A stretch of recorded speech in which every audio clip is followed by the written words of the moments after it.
ज्ञानाञ्जनशलाकया नेत्रमुन्मीलितं येन तस्मै श्रीगुरवे नमः।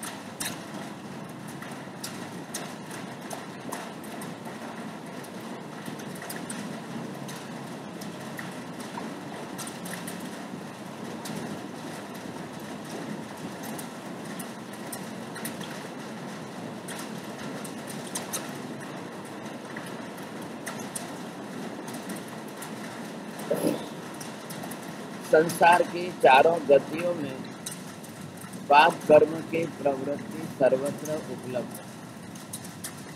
कोई भी जीव किसी भी गति में कहीं पर भी हो, पाप क्रिया प्रवृत्ति करना सबके लिए कॉमन हो गया और सबको उपलब्ध है। कोई भी जीव हो, कहीं पर भी हो, तो उसको अगर पाप करना है तो सर्वत्र। लेकिन अब यहाँ पर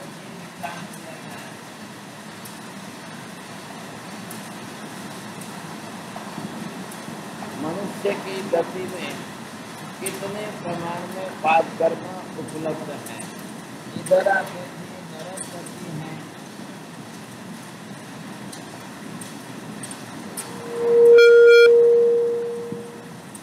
अब इस गति के अंदर कितने प्रमाण में कैसे पाप कर्म आपको उपलब्ध है, अब इस पर आधार रखता है।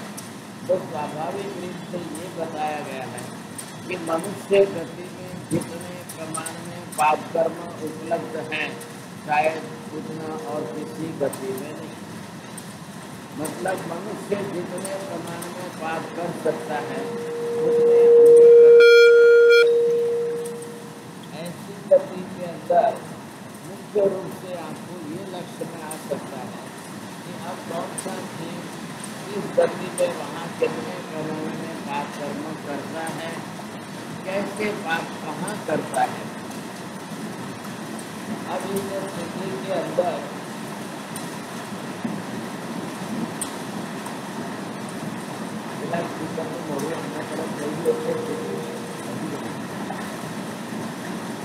अब इसके अंदर मनुष्य में पाप कर्म की प्रवृत्ति इतनी ज्यादा सुलभ कैसे हो सकती है और क्यों होती है, ये आपको समझना है। अब पाप कर्म की प्रवृत्ति है किसके कारण है? कर्म के उदय के कारण। तो ठीक सामने हो रही है पुराने कर्मों का उदय और सामने आपको वैसे पाप कर्म करने की सुलभ। चारों तरफ पाप कर्म की प्रवृत्तियों का वातावरण, सब जगह पर वैसे पाप कर्म उपलब्ध है और वैसा उपलब्ध होने के कारण जीवों को सुलभ हो जाता है। और फिर अपना कर्म तो है ही, जब खुद का कर्म सत्ता में है और वैसा कर्म सत्ता में होने के कारण सुलभता जब बन जाती है तो लोग पाप करेंगे। मनुष्य गति और तिर्यक गति में आप देखिए, नरक गति में वैसे किए हुए पाप कर्मों की सजा भुगतने का, लेकिन फिर भी अब नरक के नारकी जीवों को भी इतनी वेदना पीड़ा त्रास हो तो स्वाभाविक है कि मन तो उनके पास भी है, वचन योग है, काय योग है, तीनों योग साथ में लेकर के गए और तीनों योग साथ में होने के कारण वहाँ पर उनको भी मन में कर्मागामी को भी मारने का विचार आया। कर्मागामी को मारने का विचार आए, इच्छा हो, लेकिन मार तो नहीं सकते, कर नहीं सकते हैं। नारकी जीवों की शक्ति और कर्मागामी की शक्ति में 1000 गुना अंतर। आखिर परमा धातु देव गति का देव, हल्की जाति का देव है, हल्की जाति का निम्न श्रेणी का है। अब उसको दूसरा से कोई ख्याल नहीं आएगा, दूसरा कुछ भी ख्याल नहीं आएगा। लेकिन ऐसी स्थिति के अंदर नरक के अंदर रह करके और राक्षसिक वृत्ति होने के कारण अब वो भी वहाँ पर भी बात करना तो करेगा। कर्म बांधना इसके लिए उधर, अब यहाँ से कर्म करके नरक में गया है तो वहाँ पर भी कर्म का उदय तो होना ही होगा। अब जहाँ वहाँ कर्म का उदय होगा और सामने पापी प्रवृत्ति की सुलभता रहेगी, अब क्या करेंगे? लेकिन नरक और देव गति की तुलना में जब मनुष्य गति के अंदर जीत जाए तो वहाँ उसके लिए पाप कर्म की प्रवृत्ति करना 1000 गुना से सारा वातावरण एक। यहाँ पर क्या है, सबके लिए परिवार है, सबके लिए भोजन है और सबके लिए व्यापार व्यवसाय और काम करना। अब देव गति में नरक में जाओ तो वहाँ कोई कारण नहीं, न तो आहार है, न परिवार है, न काम धंधा है, न दुकान धंधा है, कि न किसी को उपार्जन करना है कि कमाना है, वो प्रश्न नहीं है। तो पाप करने के कारण कम हो गए, निमित्त कम हो गए। अब मनुष्य में पाप करने के निमित्त ज्यादा है, कारण ज्यादा है। मनुष्य से तेज गति में चले जाओ तो बिल्कुल आगे हो, परिवार नहीं है, सामने जो है जब उनके लिए कोई काम धंधा या उपार्जन करने का प्रश्न नहीं है, बरोबर क्या है, सिर्फ पेट बचा है। अब पेट के लिए हिंसक प्राणी दूसरे जीवों की हिंसा करके पेट भरेंगे, करेंगे तो सही बात। अब ऐसे काम करने की प्रवृत्ति जब उसकी बढ़ेगी तो स्वाभाविक है कि पाप कर्म करने में अब उनको न सूची ज्यादा। देव कर्म कहाँ से लेकर आया है, देव गति में से गया है, इसलिए जन्मों के कर्म साथ मिले। विपाक सूत्र में आपको यही समझाया जा रहा है, एक जन्म में इतने ज्यादा पाप कर्म ताकि हजारों जन्मों तक वो पाप आपके साथ में चलता है, आपके संस्कार चलते रहेंगे। अब आपकी आदतें आपके साथ में चलती रहेगी तो फिर जीव जो है यहाँ से कर्म लेकर के जा रहा है, अब वो दूसरे कर्म करना ही करना है। जब आपको पिछले कौन के कर्म उदय में आएंगे, अब कर्म उदय में आएंगे तो फिर वापिस से पाप प्रवृत्ति करने की आदत बनेगी।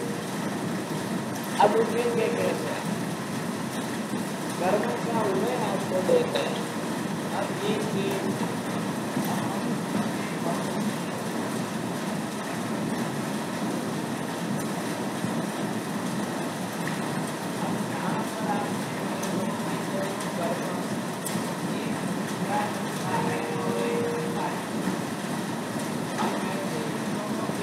बन गई है, विद्यात्म और कथाएं दोनों की गांठ बनी हुई। अब ये दोनों कर्म आपके साथ में चलेंगे, कितने जन्मों तक चलेंगे? अनंत भव तक ये कर्म चलेंगे, क्योंकि वाकई दूसरे बनेंगे। एक भी काल अवधि तो सिद्धि कोड़ा पड़ी है, अब वो पूरी हो ही नहीं कि आगे दूसरे फिर तीसरे, एक में से दूसरा बनता जाए, दूसरे में से तीसरा बनता जाए, तो ये प्रमाण आपको प्राप्त करना रहेगा। ये आपका कितने धन का है, अब ये दूसरा नया बात अब आप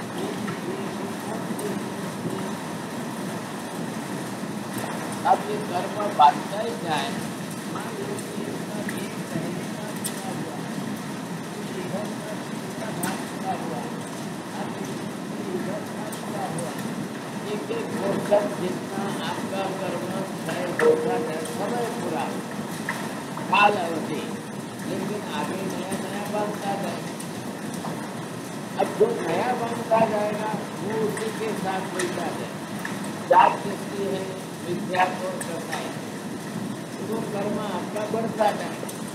अब ये मूल में जो विद्यात्व और कसाय है वो आपको 17 दूसरे पाप भी कराता रहेगा।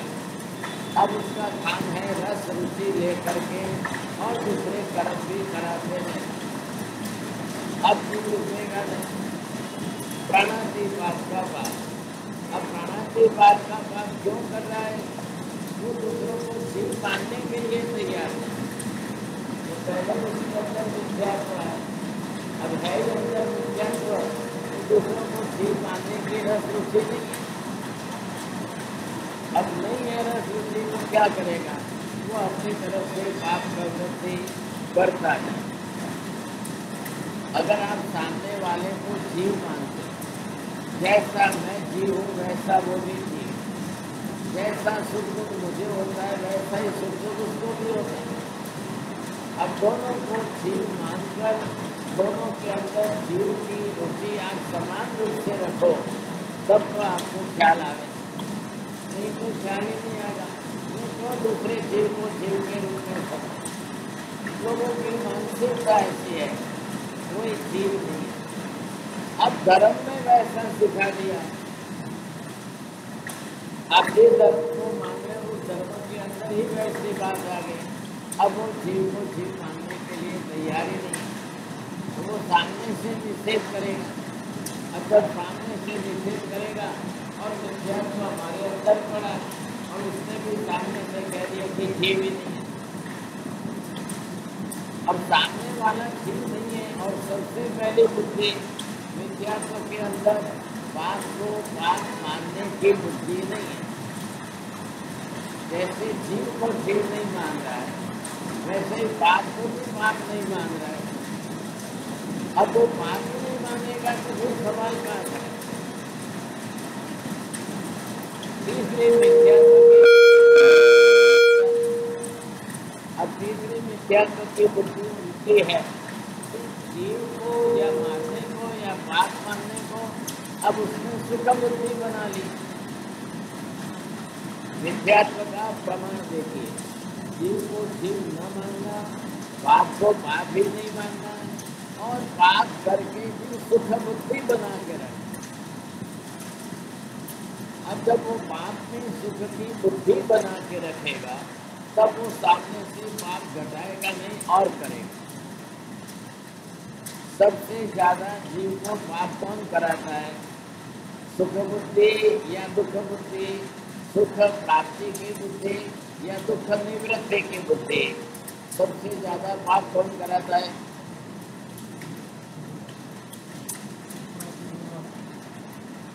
सुख कैसे मिले और दुख कैसे करे, ये बुद्धि आपको पाप करा रही। अब किसने खाने पीने में सुख माना है? करा। किसी ने विषय वासना के काम भोग में सुख माना है, किसी ने धन परिग्रह संग्रह में सुख माना है। हर व्यक्ति ने अपने अपने हिसाब से सुख बुद्धि बना के रखी। अब वो जब तक जैसी सुख बुद्धि बनाई, अब वो सुख बुद्धि आपकी नहीं घटेगी, वहाँ तक वो उसी को प्राप्त करने, उसी को इकट्ठा करने, उसी को मिलाने के लिए प्रयत्न करता रहेगा। अब लोभ बढ़ेगा तो परिग्रह संग्रह बढ़ेगा। ज्यादा लोभ की बुद्धि आएगी तो ज्यादा इकट्ठा करेंगे आप। नहीं लोभ होगा तो आप ज्यादा वस्तु इकट्ठे नहीं करेंगे। अब लोगों को संग्रह भी कैसा करना है? बाघ का चर्म इकट्ठा करना है, किसी को किसी के पैर के नाखून इकट्ठे करने हैं, प्राणियों के अंग भी ला करके वो भी अपने घर सजाने में लग गए। अब प्राणियों के अंगों से भी उसकी भी कीमत लाखों करोड़ों में खर्च कर रहा है। उसको ला करके उसमें ममत्व बुद्धि बना के रखी और फिर वास्तु के नियम और क्या क्या नियम आ गए। बाघ का नख ला के रखो तो तुम्हारा ऐसा काम हो जाए। कोई कहता है कि किसके वो पूछ ला के रखो तो हो जाए। अब कोई कहता है क्या, तो ये सारी चीजें घुस गई। आपने क्या किया? उसमें सुख बुद्धि बनाई।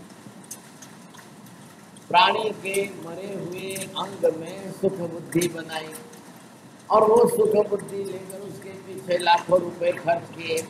अब वो ला करके रखो और उसके साथ में ऐसी मानसिकता बनती है। अब यहाँ पर शास्त्रकार तो हमको तो ये कह रहे हैं, एक नाखून भी आपका घर में पड़ा रहे तो भी आपके लिए अस्वाध्याय होता है। आप स्वाध्याय नहीं कर सकते हो। घर में नाखून भी पड़ा हुआ नहीं रहना चाहिए। नाखून शरीर का अंग है, बड़ी हुई हड्डी का भाग है। अब पंचेंद्रिय मनुष्य के शरीर का अंग है, अब वो आपके लिए स्वाध्याय में बाधक है। अब ये विवेक अगर हमारे घर में है सबको, तो जानते हुए समझते हुए फटाक से जैसे ही नाखून काटे आपने एक कपड़े की पोटली में बांध करके आप डाल के आओ। अब शास्त्र में तो क्या लिखा है, जमीन में खड्डा खोद कर डालो। एक चिड़िया भी उसको चावल का दाना समझ के खा लेता है।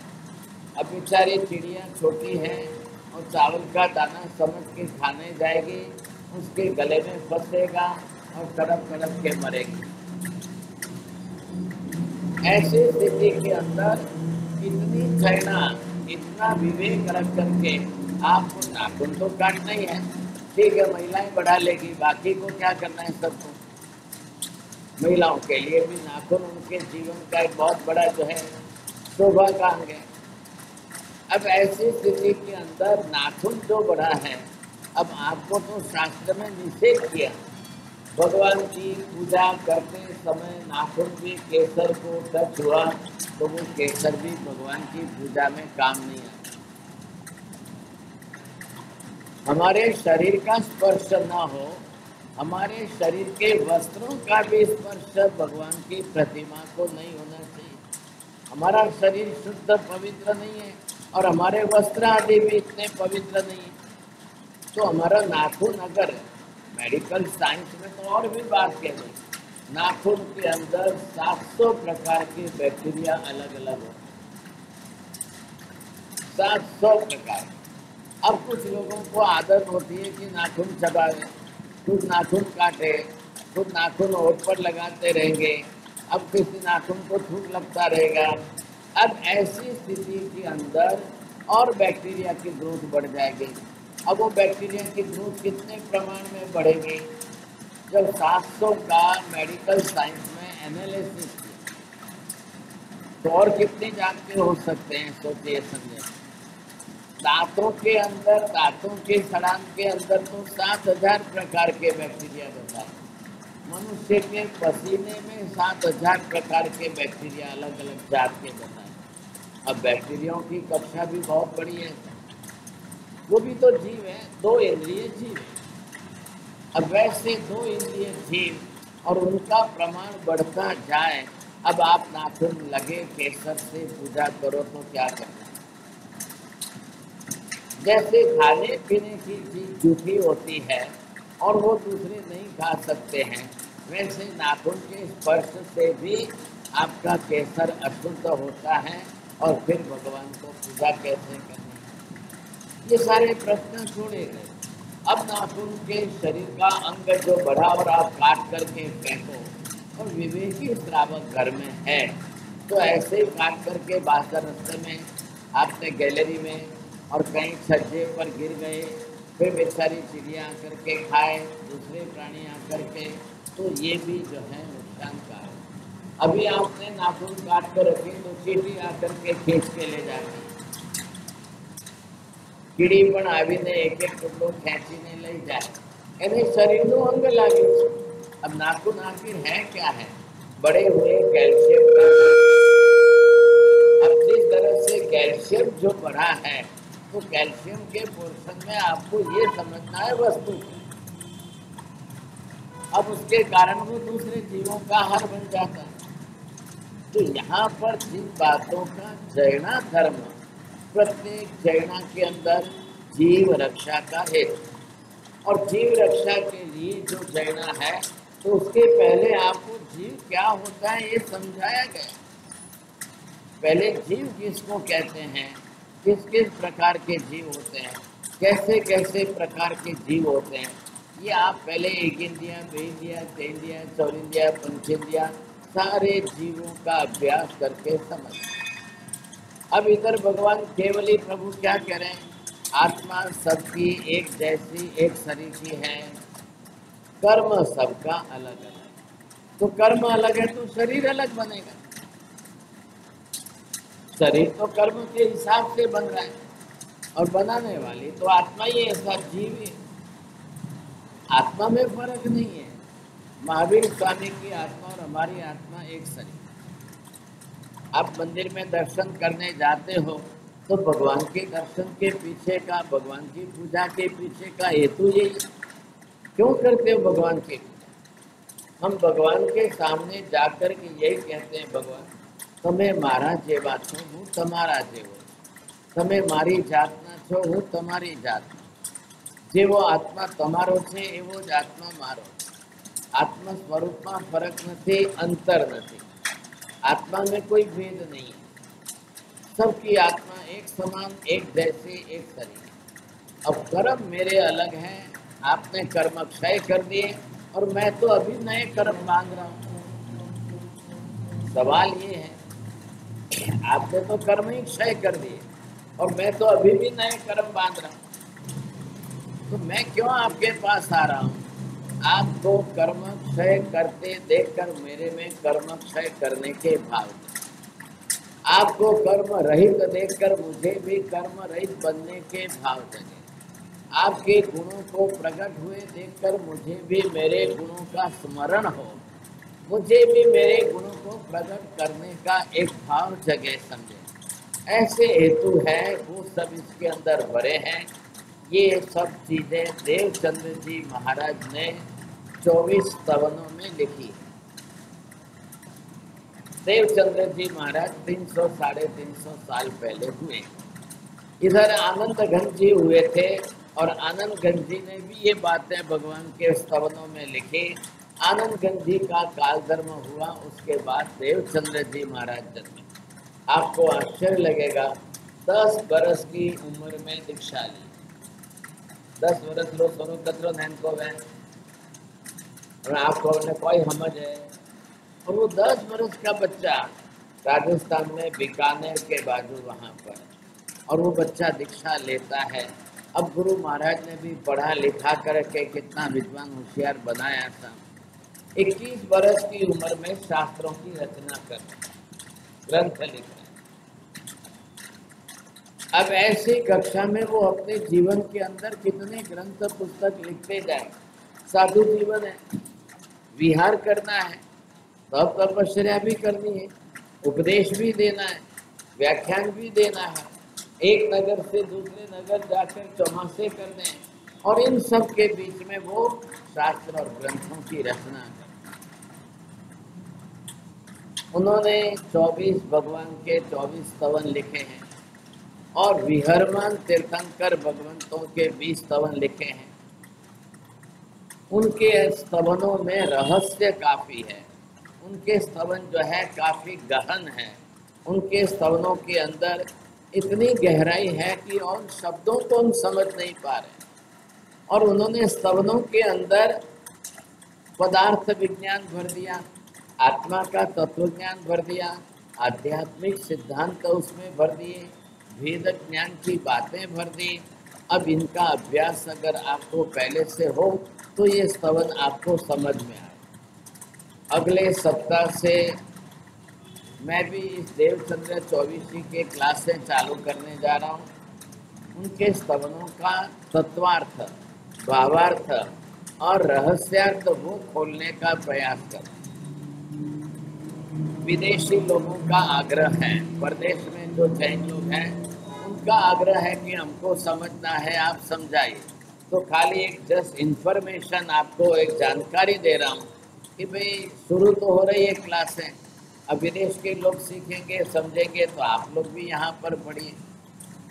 मैं यहाँ पर कर्म थ्योरी, कर्म का सिद्धांत आज 2-2.5 महीने से समझा रहा हूँ और बड़ौदा की MS यूनिवर्सिटी के अंदर कर्म शास्त्र के विषय पर सर्टिफिकेट दे रहे हैं। और अभी कल बात आई बड़ौदा यूनिवर्सिटी से, तो खाली 30 क्लास के ऊपर सर्टिफिकेट दे रहे हैं। तो हमारी तो कितनी हो गई, 60 हो गई। और अभी तो कार्तिक पूनम तक तो चलेगी चलेगी, क्लासेस चल रही है। कार्तिक पूनम को तो यहाँ से बिहार होगा, लेकिन कोर्स तो 12 ही महीने चल रहा है। हम 1 बरस के बाद 108 क्लास के बाद अभ्यास कराने के बाद सर्टिफिकेट देंगे। तो आपको तो बड़ा फायदा है, एमएस यूनिवर्सिटी से खाली 30 क्लासों में ही सर्टिफिकेट मिल जा रहा है।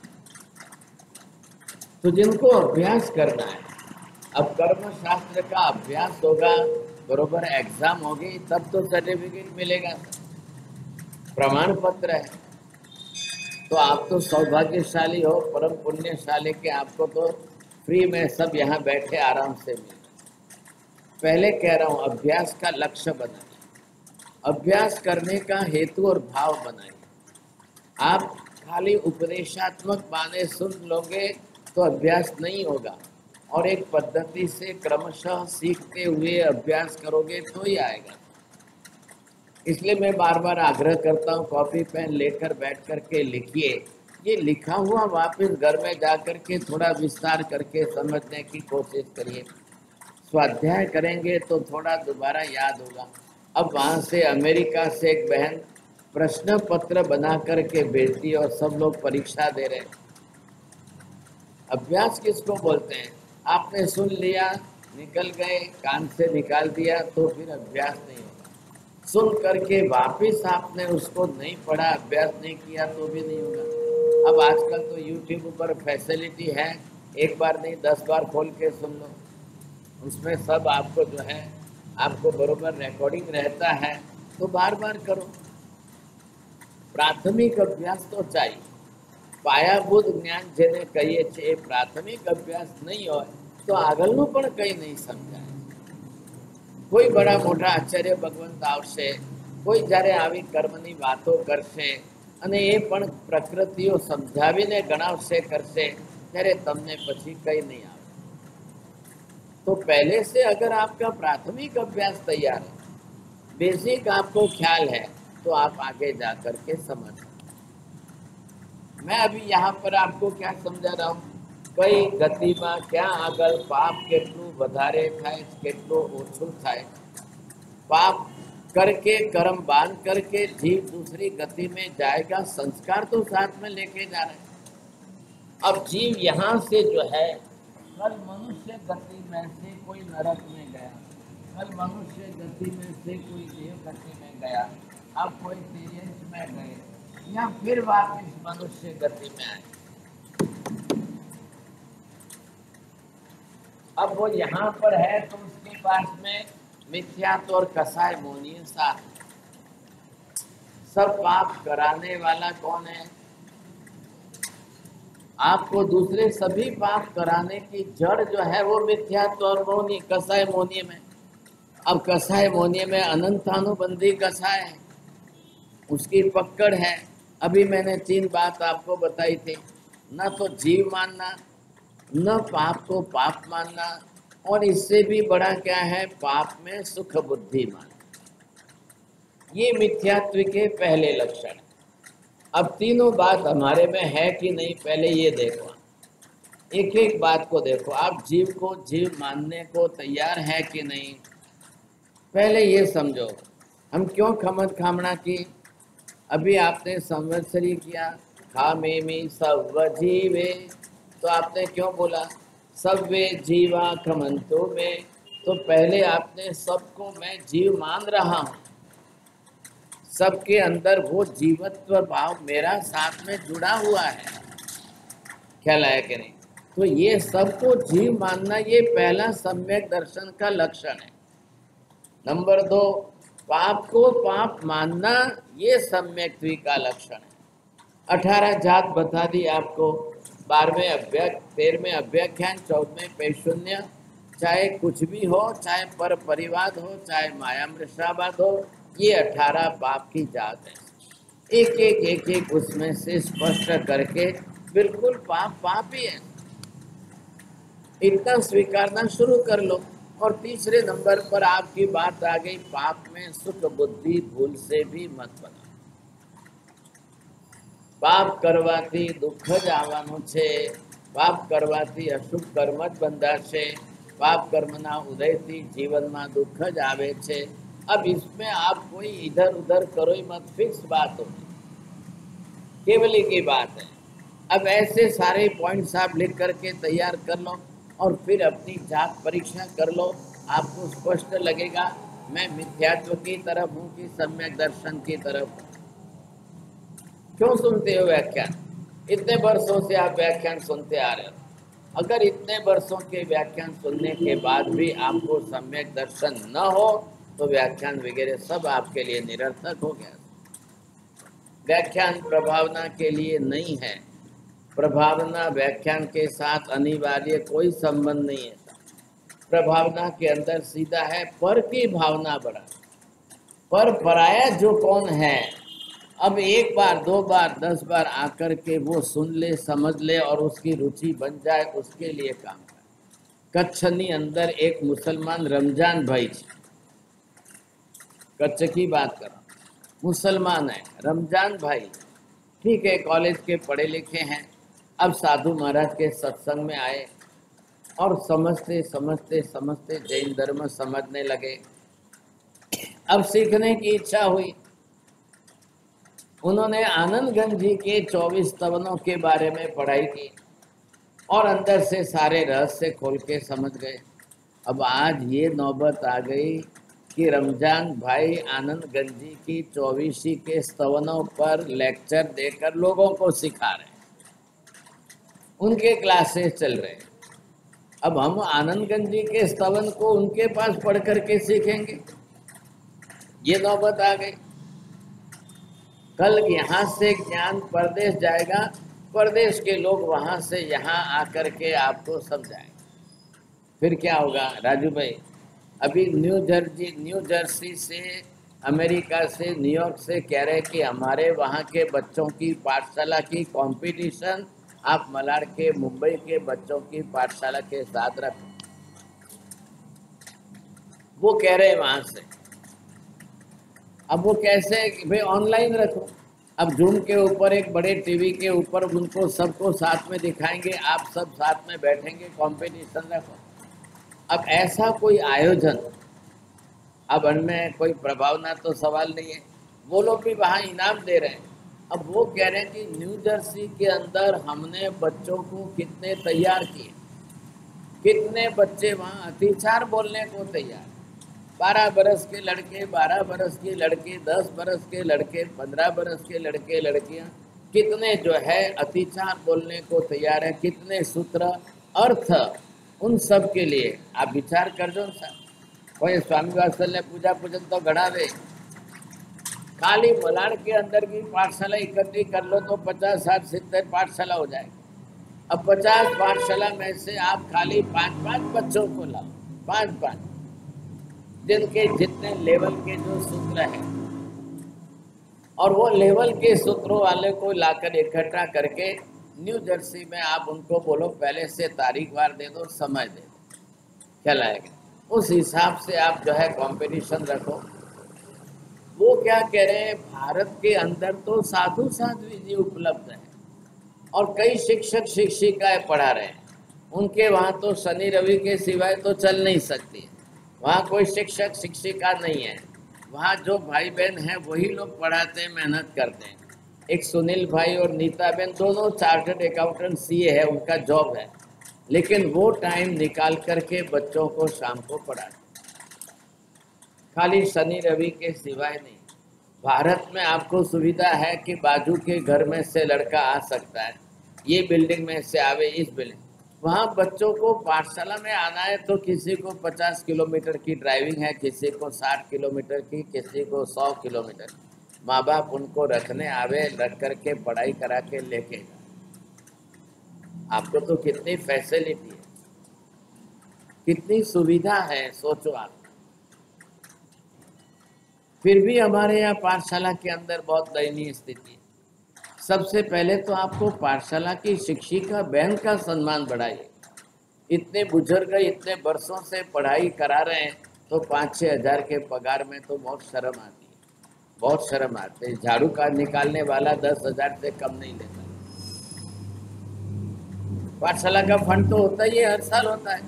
आप पाठशाला के फंड लिखाते हो, तो पहले तो पाठशाला की शिक्षिका वैद का जो है, उनकी आजीविका की चिंता आपको हल करनी, पहला काम हमारा ये है। और फिर उनके सामने बच्चों को पढ़ाना सिखाना करिए आप अच्छी तरह से तैयार। आज नहीं तो 15 दिन के बाद, 20 दिन के बाद पहले से प्लानिंग करके रखो, तो सब बच्चों को प्रेरणा मिलेगी। अब उल्टा हो जाएगा, कल विदेश से धर्म यहाँ आ जाएगा, ऐसी हालत आ जाएगी। अब भी चल रहे हैं रमजान भाई के 24 स्तवन के ऊपर उनके जो है लेक्चर चल रहे हैं, लोग सुन रहे हैं, पढ़ रहे हैं, अभ्यास कर रहे हैं। बोलो, ये आश्चर्य की बात, क्योंकि अभ्यास हमारे यहाँ से निकल गए। व्याख्यान अभ्यास के सब लेवल के नहीं रह गए। आपके दिमाग में क्या है, क्या कॉपी पेन पर ले व्याख्यान में ले जवानी से जरूर, व्याख्यान में जाना, थोड़ी देर बैठना, सुनना, प्रभाव ना लेके घर जाना। ये हमारे रिवाज जो वर्षों की आदतें डाल दी, भले ही आवे, कोई भी आवे, कितनी भी नींद लेवे, कुछ भी करे, तो भी वो प्रभाव ना लेके जाए। अब ये तरीके हमारे होने के कारण कोई अभ्यास करेगा ही नहीं। वर्षों तक चलते रहो, हर वर्ष चलते रहो। आप 10 लाख का मंडप बना के व्याख्यान रखो कि चाहे कुछ भी करो, अभ्यास रुचि नहीं है, ज्ञान प्राप्त करने का लक्ष्य, इसका ये दुष्परिणाम हो गया है। और हम सीख गए, तैयार है, समझ गए कि नहीं साहब प्रभावना तो मिलनी है, इसको हमने जोड़ दिया है, अनिवार्य कर दिया है। ये तकलीफ कर्म सिद्धांत बिल्कुल आपके लिए it is the living knowledge, जीवंत विद्या। हर व्यक्ति को पढ़ना अनिवार्य, बाकी दुनिया में तो पढ़े कि नहीं पढ़े, लेकिन जैन को तो अनिवार्य होगा। अगर आप कर्म सिद्धांत ही नहीं समझोगे तो कर्म का विपाक समझ नहीं आएगा। कर्म का विपाक नहीं समझ पाओगे तो पाप की प्रवृत्ति से रुकने का, बचने का कुछ भी समझ में नहीं आएगा। क्रियात्मक धर्म व्यवहार में होता रहेगा। आप क्रियात्मक धर्म व्यवहार में करके संतुष्ट हो जाओगे, हमने बहुत किया, बहुत किया। लेकिन जब तक मिथ्यात्व की गांठ भी नहीं खुलेगी, सम्यक दर्शन भी प्राप्त नहीं होगा, तो अंदर आत्मा के अंदर परिणति में कोई फर्क नहीं पड़ेगा, कोई फर्क नहीं। आत्मा में परिणति सुधारनी बहुत आवश्यकता है। प्रवृत्ति तो आप 1000 बार सुधार लोगे, एक बार परिणति सुधार लोगे तो काम।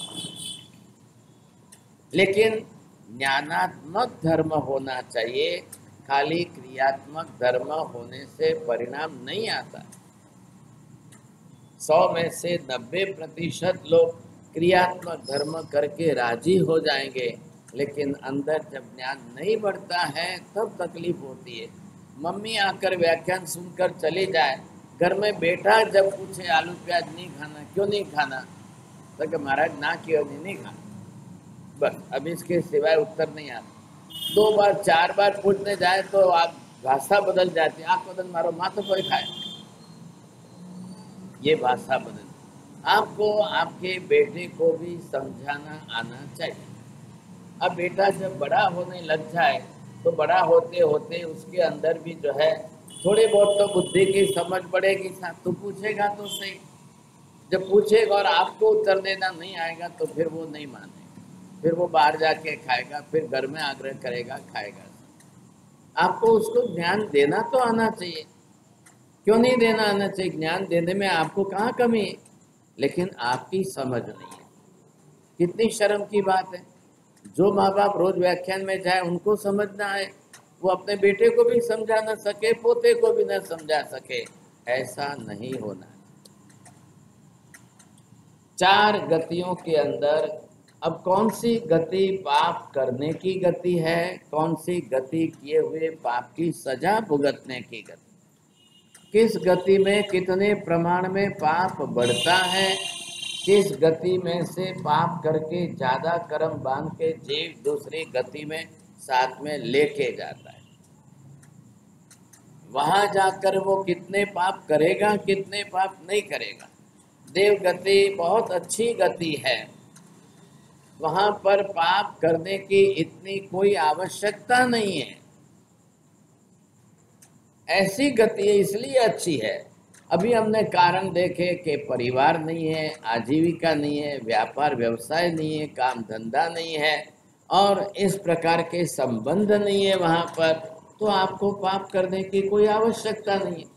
इसलिए देव गति वहां पर बहुत अच्छी सुलभ गति है। लेकिन अब मन का क्या करना, कर्म यहाँ से साथ में लेके गया है, तो कर्म साथ में है तो उसके संस्कार तो उदय में आएंगे कि नहीं आएंगे। देव को वहां पर सागरोपमों का लंबा आयुष्य और इतने लंबे आयुष्य तक जीवन जीना है और बाकी के सातों कर्म सब यहाँ से लेके गया है, तो उदय में आएंगे कि नहीं आएंगे। काल परिपक्व होगा और काल परिपक्व होगा तो उदय शुरू होगा।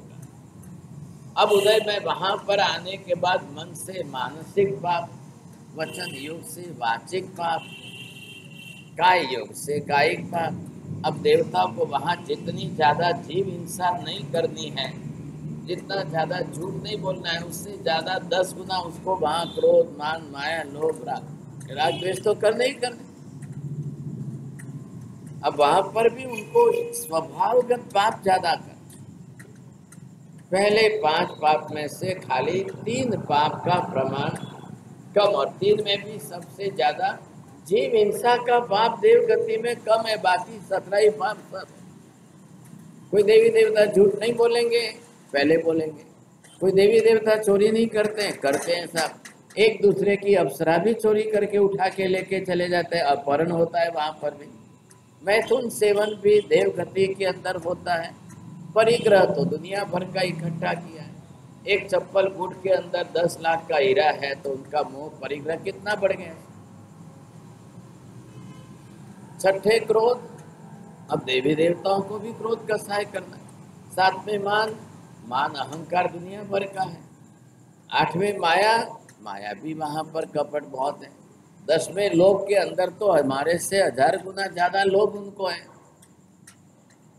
अब राग द्वेष कितना बढ़ रहा है वहां पर, अब राग भी वहां पर तीव्र है। जो वस्तु जितनी उन्होंने इकट्ठी करके रखी है, कोई परिवार नहीं, कोई कुटुंब नहीं, कोई बेटा पोता कोई नहीं, और महल रखा है 1000 गुना बड़ा। करेंगे क्या करेंगे, महल इतना बड़ा रखा है, क्या करेंगे, जिंदगी पसार कैसे करनी है। अब बड़े महल के अंदर स्टेज बना करके रोज देवियों को बुला करके नाचो। अब वो नाच गान उनका चलता रहे तो 2000 बरस तक तो उनका एक नाटक चलता है। हमारे यहाँ नाटक कितना है, 3 घंटे में पूरा हो जाए। ज्यादा से ज्यादा मनुष्य बैठेगा कितने घंटे, 2-3 घंटे बैठ करके नाटक देख ले, पूरा हो गया। अब वहां 2000 बरस किसको कहते हैं। ऐसा चलता ही रहता है। अब वो अपने मिथ्या वृत्ति के अंदर सुख भोगने की वृत्ति में मस्त है। अब उसको कोई दूसरे, और थोड़ा सा सुख भोगने के बीच में थोड़ी सी बाधा आई कि क्रोध, मान, माया, लोभ, राग द्वेष का सहाय तैयार। बार में कलह एकले, अब वहां झगड़ा होता है कि नहीं होता है, तो दिवस में 10 बार तो झगड़ा था है। छोटी सी बात के लिए किसी के साथ भी झगड़ा होता है। आप पहले ध्यान से समझिए, देव का मतलब क्या है, खाली वैक्रिय शरीर से देव। देव गति में जन्मा इसलिए देव, देव लोक में पैदा हुआ इसलिए देव। अब स्वभाव तो यहीं से लेके गया, यहाँ लड़ झगड़ के क्रोध करके साथ में लेके गया। फिर आप बोलोगे कि देव कैसे बना, भाई थोड़ी सी पुण्याई साथ में थी तो उसके कारण देव गति में चला गया। अब 4 ही तो गति है ही कहाँ, आखिर कोई ना कोई गति में तो जाना ही है। एक थोड़ा सा प्लस पॉइंट में थोड़ा पुण्य ज्यादा हो गया तो देव गति में ले गया। लेकिन अब आप देव गति में जाकर स्वभाव तो यहाँ का लेके गए। पुण्य अलग खाते में है और स्वभाव मोहनीय कर्म के खाते में। अब जब आप स्वभाव यहाँ से लेकर के गए हो और यहाँ के व्यक्ति तो वहां कोई नहीं, जो आपके रिश्तेदार थे, जो आपके संबंधी थे, जो आपके परिचित थे, इसमें से तो वहां कोई नहीं। और वहाँ तो कोई संबंध होते ही नहीं। जब परिवार नहीं है, बाप बेटा नहीं है, भाई बहन नहीं है, तो फिर संबंध तो सवाल ही नहीं खड़े हो रहे। और स्वभाव यहाँ का लेकर गए। अब वो स्वभाव आपके बारे में कलह का स्वभाव बना है, जेने गुजराती में कहिए झगड़ालू स्वभाव है। मैं आप जागे कि गणपति पहला लो पसको लो के नहीं हूँ तो कहो मैं आगे। वहाँ फूलों की शैया है, उस पर जाके जीव का जन्म। बट माँ बाप नहीं बैठता है। बस फर्क क्या है, फूलों की शैया में जन्म होता है, उसको उपपात जन्म है। और नरक में जाओ तो कुंभे के अंदर जन्म होता है। 4 लाख देवता, 4 लाख नारकी बोले रहे नहीं आप लोग, तो वो वहां पर उनकी उत्पत्ति स्थान निमित्त है। वो 4 लाख उनकी उत्पत्ति योनि है, तो वहां जाकर के देव उत्पन्न होगा। और सीधे फूलों की शैया में से जैसे ही खड़ा हुआ, आपरे घरे होले वरो सोरो क्यारो है, 16 बरस के लड़के के जैसे 48 मिनट में जैसे ही बाहर निकला कि दौड़ने लगा था। बेटा कोई मम्मी कोने के दूध पीवारे ने मोटो वैसा। अब वो सवाल नहीं है वहां पर। अब वहां पर तो जन्म से ही दौड़ना, भागना, खेलना, कूदना, पढ़ना, घूमना सब तैयार। अब 49वें मिनट में किसी के साथ लड़ाई झगड़ा है तो लड़ने लगे, 50वें मिनट में किसी के साथ मारा मारी है तो करने लगे, किसी के साथ कुछ है तो किसी के साथ कुछ, सब कुछ है। संज्ञा यहाँ विषय वासना की महत्वपूर्ण संज्ञा भी है, और वो भी साथ में लेके गए। अब 48 मिनट में तो खाली जन्म का टाइम है 2 घड़ी। अब 50वें मिनट में किसी के साथ विषय भोग करना है, सुख भोग करना है तो तैयार है। कर्म का संसार सब जगह है, चारों गतियों में कर्म सब जगह पर है। कर्म साथ में है, आप एक भी गति नहीं बदल सकते। विपाक सूत्र में अभी आपको क्या पूछा है कि एक पाप एक भवनु कितना भव सुधी चाले। आपने ज्यादा पाप किए हैं और उनकी बंध स्थिति की टाइम लिमिट ज्यादा बांधी है, तो वो कितने जन्मों तक आपके साथ चलता रहेगा, और उस पाप के हिसाब से वैसे जन्म आपके होते रहेंगे। खाली बदलना क्या है, आयुष्य बदलना है। अब आयुष्य बदल जाए, यहाँ से आप फिर दूसरे जन्म में गए, अब फिर आप तीसरे गति में, आप किस गति में जाओ, लेकिन वहाँ पर ये कर्म आप साथ में लेके जाओ। अब आप लेके जाते हैं, भव बदलते जा रहे हैं और दूसरे भव होते जा रहे हैं। अब ये जीव इसके अंदर संसार के भव में परिभ्रमण करता करता घूमता जा रहा है। अब उसको कोई पता नहीं है साहब, कुछ भी ख्याल नहीं है क्यों ऐसे भव हो रहे हैं। एक राउंड पूरा करने में कितने भव हो रहे हैं? अनंत भव हो रहे हैं। आपको एक राउंड पूरा करने में अनंत भव होते जा रहे हैं। अब ये एक बार एक गति में गया, दूसरी बार फिर दूसरी गति में, तीसरी बार फिर तीसरी गति में, फिर गति बदलेगा, फिर भाव बदलेंगे। बस खाली आयुष्य पूरा हो रहा है। और क्या हो रहा है? 7 कर्म पूरे नहीं हो रहे, बस आयुष्य पूरा हो रहा है। अब जिसकी बात यहाँ गौतम स्वामी प्रत्यक्ष देख करके आए हैं, उसकी बात पूछ रहे हैं। भगवान ने बताया कि विजय चोरना घरे आ जीव जन्म ले छे ने अभद्न सेन एनु नाम पाडवामां आव्युं। विजय चोर जिंदगी में पकड़ा नहीं गया, राजा की तरफ से सजा नहीं मिली, तो इसका मतलब क्या हुआ कि बाप ने चोरी की, उसके पाप का हिसाब क्या होगा? यहाँ पकड़ा नहीं गया, राजा ने नहीं पकड़ा तो राजा सजा नहीं दे, इतना ही ना। लेकिन कर्म की सजा से तो छूट नहीं सकते हो। यहाँ राजा की तरफ से आप पकड़े न जाओ और आपको सजा न मिले, ये होगा, लेकिन कर्म की सजा से आप नहीं छोड़ सकते, क्योंकि कर्म को तो खुद को उदय में आकर के आपको दुख देना है। राजा तो आपको न्याय व्यवस्था बनाई, पुलिस आपको पकड़े, और पकड़ने के बाद भी आपके सारे पाप प्रूफ हो गए, सारे सबूतों को मिला करके अब उसका निश्चित हो, तब कानून के अनुसार सजा मिलेगी। अब कई बार जो है लोग सबूत तो मिटा ही देते, चोरी करने वाला, हिंसा करने वाला, खून करने वाला सबूत मिटा देते हैं। कौन रखेगा सबूत? फिर भी पकड़े जा रहे हैं, फिर भी पकड़े जा रहे हैं, तो वो उनके कानून के हिसाब से न्याय करेंगे। और क्या करेंगे साहब, इसको 10 बरस की सजा, इसको 20 बरस की जेल, इससे ज्यादा वो क्या देंगे आपको। लेकिन जब कर्म आपको सजा देता है, क्योंकि किए हुए कर्म खुद का उदय में आने हैं, अब वो कर्म जब उदय में आएंगे तब आपको कैसी दशा, क्या हालत होगी, कैसी हालत होगी, ये जब आपको समझ में आएगा तब। तो एक कर्म आपको कितने भवों तक ले जाए। अब यहाँ पर किया हुआ कर्म आपका कितना बड़ा है, सागरोपम। आपने दूसरा भव लिया 100 बरस का, तीसरा भव लिया 50 बरस का, पांचवा भव लिया 10,000 बरस का, छठा भव लिया। आप भव ले रहे हो, भव आयुष्य का है, आयुष्य के हिसाब से आप 100, 200, 500, 1000 बरस जीवन पूरा करोगे। अब वो सागरोपमों का कर्म कहाँ पूरा होगा, कैसे पूरा होगा। और दूसरी तरफ कर्म क्षय कारक ऐसा सक्षम समर्थ धर्म नहीं मिला है, तो आप धर्म करके कर्म को खपाएंगे कैसे। अब दोनों तरफ से आप वंचित रह गए। यहाँ पर आपको जैन धर्म की सबसे बड़ी विशेषता क्या है कि आपको धर्म ऐसा मिला है कि जिससे आप कर्म क्षय कर सकते, कर्म क्षय कारक आपको धर्म मिला है, ये फायदा है। और ये मिला है, मिलना एक अलग पुण्योदय है, लेकिन अब पुरुषार्थ करना ये बड़ी बात है। आप प्रबल पुरुषार्थ से करेंगे और करके कर्म क्षय करेंगे। आपके उपवास फिजिकल नहीं है, वजन बढ़ गया इसलिए उपवास करके वजन उतार ले, इसके लिए उपवास नहीं है, वो साइड इफेक्ट है।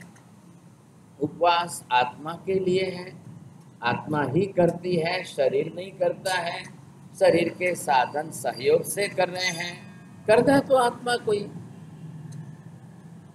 और आत्मा करे तो उसमें कर्म क्षय का लक्ष्य रखे, साध्य बनाए। पहले હવે હું જેટલા ઉપવાસ કરું છું કર્મ ખપાવવા માટે કરું છું, बस कर्म क्षय का लक्ष्य लेकर करेंगे तो ही कर्म क्षय का रिजल्ट आएगा, नहीं तो नहीं आएगा। ये अनिवार्यता जोड़नी है वो को उसके साथ। अब आप पचकान लेने के पहले कर्म क्षय का लक्ष्य बनाइए, और कर्म के अंदर आपको जानकारी ज्ञान मिला है तो पर्टिकुलर कर्म का नाम लो, पर्टिकुलर इस कर्म की प्रकृति का क्षय करने के लिए मैं उपवास कर रहा हूं, तो ये लक्ष्य बना। लेकिन अब जिन जीवों को कर्म क्षय कारक धर्म ही नहीं मिला है, और कर्म क्षय कारक धर्म मिलने पर भी आपका मिथ्यात्व अगर ज्यादा है, आप मानते नहीं हो,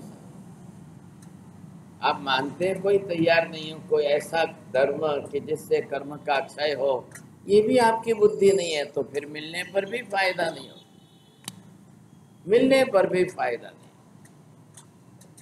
अब ये लक्ष्य जब हमारा बने तो की बात है। संयोग दोनों चाहिए, पूर्व का पुण्य और वर्तमान का पुरुषार्थ। पुण्य के साथ पुरुषार्थ जुड़ेगा, मिलेगा, तब आप कर्म क्षय कर सकोगे। तो कर्म क्षय करने से आपके भविष्य के भव कट जाएंगे, बात इतनी सी है। लेकिन अब एक तरफ पूर्व पाप कर्म का उदय अब जीव लेकर के जा रहा है। ये जीव ऐसे चोर के घर में जन्म क्यों लेता है, क्यों जाकर चोर के घर में जन्म लो आप, क्यों कोई आप धर्मिष्ठ माँ बाप के घर में जन्म नहीं लो, क्यों आपको पुण्यशाली घर में कोई जन्म न मिले, ऊंचे धर्म करने वाले घराने में आपको जन्म क्यों नहीं मिले। ऐसा जब पाप की प्रवृत्ति इसकी जीव इस प्रकार की है, इतने पाप करके जीव आ रहा है, तो फिर उसको बड़े ऊंचे धर्मिष्ठ कुल में जन्म नहीं मिल सकता है। सब जीवों को अपनी तरह से धर्म करके अपना पुण्य बढ़ाना अनिवार्य हो गया। आप नहीं बढ़ाओगे तो आने वाले जीव कहाँ जाएंगे, पुण्यशाली आत्माएं कहाँ जाएंगे। चलो देवलोक में से रोज के 1000 लोग देवता वहां से मरे और यहाँ मनुष्य में आकर जन्म लेवे, पर तो रोज के 1000 देवी घर परिवार होने तो चाहिए। कि जो 1000 देवता आने वाले उनको ऊंचे पुण्य कुल के अंदर जन्म देवे। अब वैसे घर नहीं मिलेंगे तो कहाँ जाएंगे आप? आपका यहाँ का ही संग ले लो। अब यहाँ के संघ के अंदर हमारे पास ऐसे 1000 कपल्स माता पिता है क्या, ऊंचे धर्मिष्ठ धर्म आराधना करने वाले हैं कि जिनको देवलोक से आने वाले उत्कृष्ट कक्षा के पुण्यशाली देवों को जन्म देने के लिए आधारभूत स्थान तैयार है कि नहीं है? अब आप बोलेंगे 1000 में से हमारे संघ में तो 5 ही है, तो 5 यहाँ आएंगे, बाकी के 995 कहाँ जाएंगे? सबको जन्म तो लेना है, देवताओं को जन्म लेना है, और वहां जिन देवों ने पुण्य उपार्जन किया है तो पुण्यशाली घर में जाना है।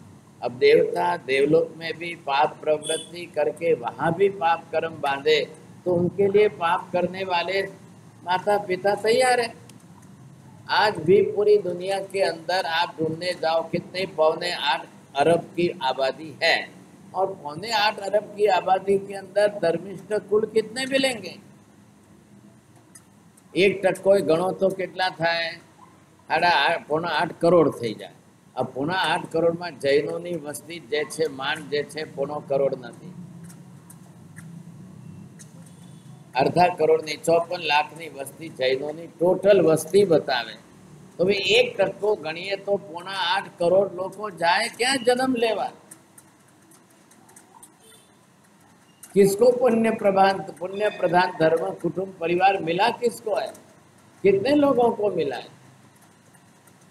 और सभी जैनों को उतने प्रबल पुण्य से मिल गया ऐसा भी नहीं है। दोनों बात आप समझने की कोशिश करिए।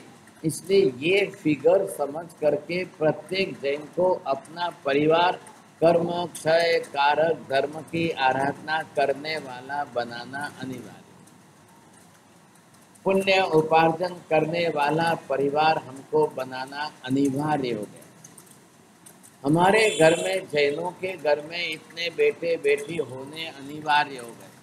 या तो बेटी किसी के घर में दो या किसी की बेटी आपके घर में लाओ, आखिर रास्ता क्या है? तो ऐसा पुण्यशाली परिवार तैयार होना है। अब नहीं करेंगे तो हालत क्या होगी हमारी? अब जैन लोग रास्ते पर जा कर के पाव भाजी खाने लग जाएंगे, पिज्जा पास्ता खाने लग जाएंगे, तो भाग्यशाली पुण्य तो आपका खत्म हो जाएगा। नया पाप करते करते नया पाप बढ़ाते बढ़ाते कल जो है संक्रमण होगा, ये है वो पुण्य भी आपका घट जाए तो फायदा क्या? जैन कुल तो आपको पुण्य में वृद्धि करने वाला, पूर्व का पुण्य 5000 गुना है तो नया उसको 5 का 10,000 कैसे करना, इसके लिए धर्म है। आप पूर्व के पुण्य में कोई ज्यादा बढ़ोतरी न कर सको, 5000 का है उसको भी आप घटा के 2000 कर लो भाग्यशाली, तो आपने इस जन्म के अंदर पिछले जन्म के 5000 पुण्य में से 3000 यहाँ खा लिया, भुगत लिया, हिसाब पूरा किया। आपने इसमें नया बढ़ा करके नया नहीं बढ़ाया, जो कि नया बढ़ा करके हमारा कर्तव्य था। हम नया बढ़ा करके आगे लेके जाए, नहीं तो आगे कैसे जाएंगे? आप आगे की गतियों में कैसे जाओ? आपको आगे की ऊंची गति मिले, क्योंकि एक गति ऊंची मिलने में, एक भाव ऊंचा मिलने में आपके लिए 1000 गुने पुण्य की आवश्यकता रहती। खाली पूर्व का पुण्य उपार्जन करके लेके आए, यहाँ खा पी करके मजा कर ली, पुण्य भोग लिया, तो आगे के लिए आपको तकलीफ होगी। जब पुण्य समाप्त हो जाएगा तो जीव को दुर्गति में जाना ही पड़ेगा। पहले देखिए, प्रतिदिन का हिसाब हर जैन के घर में रोज का चार्ट बना हुआ है। परिवार के 10 जने हैं, 5 जने हैं। अब आपने आज कौन सा पुण्य उपार्जन किया, आपने पुण्य उपार्जन किया कि नहीं किया, आपके घर के अनाज का एक दाना भी सुपात्र दान में गया कि नहीं, आपने कहीं अच्छा सुपात्र पान का पुण्य उपार्जन किया कि नहीं किया? नहीं है, साधु साध्वी जी नहीं आ रहे हैं। एक साधर्मिक भक्त भाई को भी बुलाकर पुण्य उपार्जन किया कि नहीं किया? कोई ना कोई पुण्य का प्रकार प्रतिदिन की हाजिरी में होना। प्रतिदिन के। आपको ये नहीं कहा है कि रोज के लाख रुपए दान दो। अब आपके पास जो है उसमें से थोड़े में से थोड़ा, एक आधी रोटी भी एक आप कुत्ते को खिलाने लग जाओ तो आपके घर में कोई कमी नहीं आ जाएगी। आधी रोटी में आपके घर में क्या कम हो जाएगा। लेकिन भावना होनी चाहिए, अनिवार्यता। विजय चोर और चोर के घर में ये आकर बेटा पैदा हुआ, इसका चोर है और चोर को कोई कन्या दे रहा है और शादी करा रहा है, तो उस कन्या का पाप का उदय कि पुण्य का उदय। आप क्या सोचते हो साहब, मारे शू जोવું છે ચોર છે કે કોણ છે? आपने तो अडलक धन संपत्ति ने रिद्धि सिद्धि से राजी થઈ जा, लेकिन वो धन संपत्ति किस रास्ते आई हुई, चोरी करके लाई हुई धन संपत्ति, वो भी आपके लिए पाप का उदय। और ऐसे घर में आकर बेटा भी पैदा हो गया। હવે એનું પુણ્યનો ઉદય છે કે પાપનો ઉદય છે? हमको ये मालूम है कि मनुष्य गति में जन्म हो ये पुण्य का उदय। सामान्य रूप से गति का पुण्य आपको मिल गया, लेकिन 1000 गुने पाप का उदय भी है कि वो अब पूर्व के पाप कर्म साथ में लेकर आकर के जन्म ले रहा है।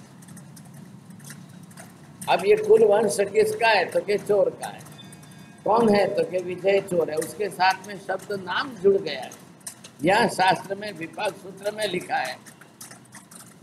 प्रसिद्धि इस प्रकार की हो गई तो महावीर स्वामी उस प्रसिद्धि के नाम के हिसाब से गौतम को बता रहे, लिखा रहे, हे गौतम, आ विजय चोर छे, एना लग्न थया, एनी पत्नी आवी छे, एने त्या पुत्रनो जन्म थयो छे, ए पुत्रનું नाम અભગ્ન સેન રાખ્યું છે। હવે આ દીકરો મોટો થશે એટલે એની પ્રસિદ્ધિની ખબર તો એને પડશે કે નહીં પડે। बाप चोरी कर रहा है, ये बेटे को समझ में आएगा कि नहीं आएगा? आज नहीं तो कल पता चलेगा कि नहीं चलेगा। ठीक है, बेटा कहाँ तक ना समझ रहेगा, सब नादान कहाँ तक रहेगा?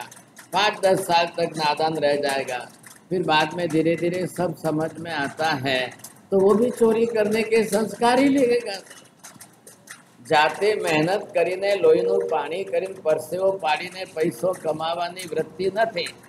ફડાક દઈને કોઈને ત્યાં ચોરી કરીને ધાડ પાડીને લાવીને ભેગું કર્યું ને ખાઈ પીને મજા करे भागशाली। अब ऐसी चोर की वृत्ति में पाप करने पर उसको थोड़ी ख्याल आएगा कि मैं चोरी करके कर्म बांध रहा हूँ, ये उसकी समझ में कब आएगा? तो मिथ्यात्व आपको चोरी को पाप मानने ही नहीं देगा। चोरी से पाप से कर्म बंद होता है ऐसा समझने ही नहीं देगा। खेल खत्म। अब वो कुछ नहीं करेगा आगे।